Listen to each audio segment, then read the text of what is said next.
আমার কাছে মনে হয় যদি একটা অনেস্ট আনসার এটার আপনারা জানতে চান, তাহলে এই আনসারটা আপনাদের নিজেদের দিতে হবে।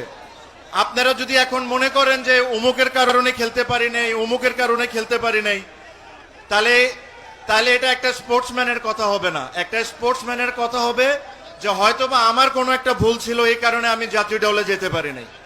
সো আমাদেরকে ওই জিনিসটা আগে মেনে নিতে হবে যে আমাদের কি ভুল ছিল, আমরা কোন জায়গায় ভালো কাজ করতে পারি, যেভাবে আমি ন্যাশনাল টিম আবার রিপ্রেজেন্ট করতে পারি ইন ডিফারেন্ট সেক্টর।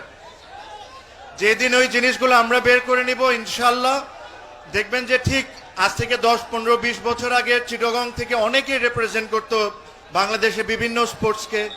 আমরা আবারও ওই জায়গাটা ফিরে পাবো।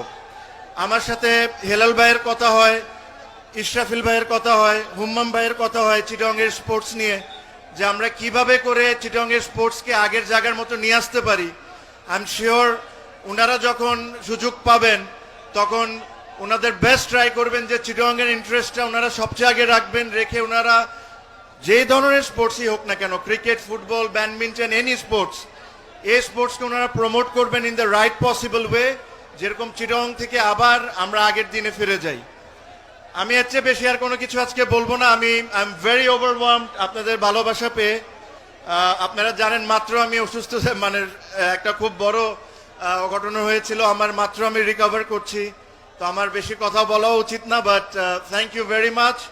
আমি অ্যাকচুয়ালি মানে এত ভালোবাসা দেখে আই এম ভেরি হ্যাপি। আর ইনশাল্লাহ আপনাদের সাথে আবারও সামনে দেখা হবে। ভালো থাকবেন।